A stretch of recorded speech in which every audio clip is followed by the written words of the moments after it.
வணக்கம் நண்பர்களே. இன்னும் ஒரு இனிய காலை பொழுதில் தீதும் நன்றன் நிகழ்ச்சியில் உங்களை சந்திப்பதில் மிக்க மகிழ்ச்சி அடைகிறேன். செப்டம்பர் 6ஆம் தேதியான இன்று மதுரையில் புத்தக கண்காட்சி தொடங்குகிறது.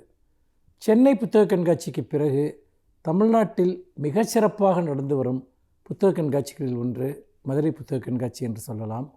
தமிழ்நாடு அரசினுடைய ஆதரவினாலும் உத்வேகத்தினாலும் பல ஆண்டுகளாக மதுரை புத்தக கண்காட்சி படிப்படியாக வளர்ந்து இன்றைக்கு ஒரு மிகப்பெரிய ஒரு சிறப்பான புத்தக கண்காட்சியாக அனைவருடைய கவனத்தையும் ஈர்க்கக்கூடிய ஒன்றாக மாறியிருக்கிறது. அது மட்டுமல்ல, தமிழ்நாட்டிலேயே இன்றைக்கு மதுரை, கோவை, நெல்லை ஆகிய 3 இடங்களில்தான் குளிரூட்டப்பட்ட அரங்குகளில் இந்த புத்தக கண்காட்சிகள் நடக்கின்றன என்பதையும் நாம் இங்கே சேர்த்து சொல்ல வேண்டும்.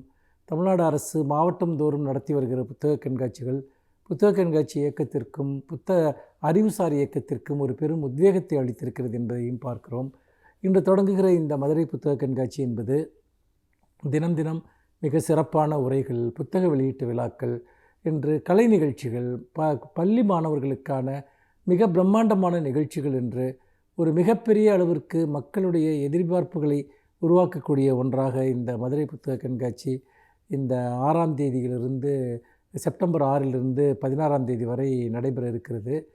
இந்த கண்காட்சியை பொறுத்த வரைக்கும் நிறைய இன்றைக்கு லட்சக்கணக்கான நூல்கள் மக்களுடைய பார்வைக்காக வைக்கப்பட்டிருக்கின்றன.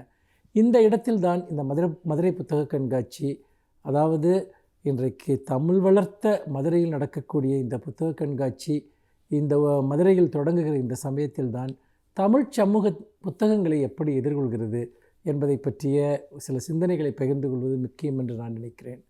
ஆண்டுதோறும் மிகப்பெரிய அளவிற்கு தமிழில் புத்தகங்கள் பதிப்பிக்கப்படுகின்றன. கதைகள், கவிதைகள், கட்டுரைகள், பல்வேறு துறை சார்ந்த நூல்கள், இப்படியான தொடர்ச்சியாக புத்தகங்கள் வெளிவந்த வண்ணம் இருக்கின்றன. ஆனால் அந்த புத்தகங்களின் மீது எந்தளவிற்கு கவனம் இருக்கிறது, எந்தளவிற்கு அதை பற்றிய உரையாடல்கள் தமிழ் சமூகத்தில் இருக்கின்றன, எந்தளவிற்கு அந்த புத்தகங்கள் விற்பனையாகின்றன என்று பார்த்தால் நிச்சயமாக அது ஏமாற்றம் அளிக்கக்கூடிய ஒன்றாகத்தான் இருக்கிறது. நான் ஒரு எழுத்தாளனாகவும் பதிப்பாளனாகவும் இதை ஒரு வாசகனாகவும் இதை நான் உறுதியிட்டு சொல்ல முடியும். இன்னும் சொல்லப்போனால் பிற துறைகளில் மக்கள் காட்டுகிற ஆர்வம், இத்தனைக்கும் தமிழ் சமூகம் ஒரு கல்வி அறிவு பெற்ற ஒரு சமூகம், ஒரு வாசிப்பும் கல்வியும் ஒரு பரவலாகி இருக்கக்கூடிய ஒரு சமூகம். இந்த சமூகத்தில் இன்றைக்கு உதாரணமாக ஒரு திரைப்படம் வெளிவருகிறது என்று வைத்துக் கொள்ளுங்கள். சமூக வலைத்தளங்களிலும் பொதுவெளிகளிலும் அந்த படத்தை பற்றி எவ்வளவோ பேச்சுக்கள் நடைபெறுகின்றன. இத்தனைக்கும் அந்த திரைப்படத்தினுடைய ஆயுள் அதிகபட்சமாக 1 வாரத்திலிருந்து 1 மாதம்தான். அடுத்த மாதமே அந்த திரைப்படம் மறக்கப்பட்டு விடுகிறது. ஆனால் அந்த படத்தை பற்றி எத்தனை வாத பிரதிவாதங்கள், ஒட்டுமொத்த தமிழ் சமுதாயத்தினுடைய குறியீடே அடையாளமே அந்த படம்தான் என்பது போன்ற ஒரு நம்பிக்கை பலருக்கும் இருக்கிறது. அதை பற்றி பேசாவிட்டால் எங்கே தங்களுக்கு ஒரு குறை வந்து விடுமோ, அந்த படத்தை பார்க்காவிட்டால் நாம் ஏதோ பின்தங்கி விடுவோமோ என்கிற அளவிற்கு இன்று ஒரு மனநிலை உருவாக்கப்படுகிறது. ஆனால் தமிழில் எத்தனை அற்புதமான நூல்கள் வெளிவருகின்றன. அந்த நூல்களை பற்றி யாராவது விவாதிக்கிறார்களா, பேசுகிறார்களா, உரையாடுகிறார்களா? முற்றிலுமாக புத்தகங்களின் மீதான ஒரு புறக்கணிப்பை போன்ற ஒரு தோற்றம் ஏற்படுகிறது. புத்தகங்களை வாங்குபவர்கள் இருக்கிறார்கள், புத்தகங்கள் வாங்காமல் இல்லை, குறைந்த அளவிற்கேனும் புத்தகங்கள் விற்கின்றன. ஆனால் எத்தனை பேர் அந்த புத்தகங்களை பற்றி பேசுகிறார்கள்? இன்னும் சொல்லப்போனால் பல சமயங்களில் எழுத்தாளர்களே கூட புத்தகங்களை பற்றி பேசுவதை விட சினிமாவை பற்றி பேசுவது அதிகமாக இருக்கிறது.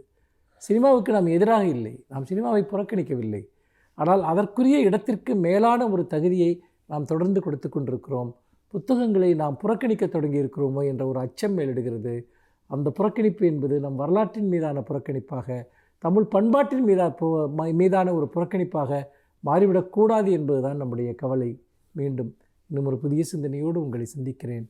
நன்றி, வணக்கம்.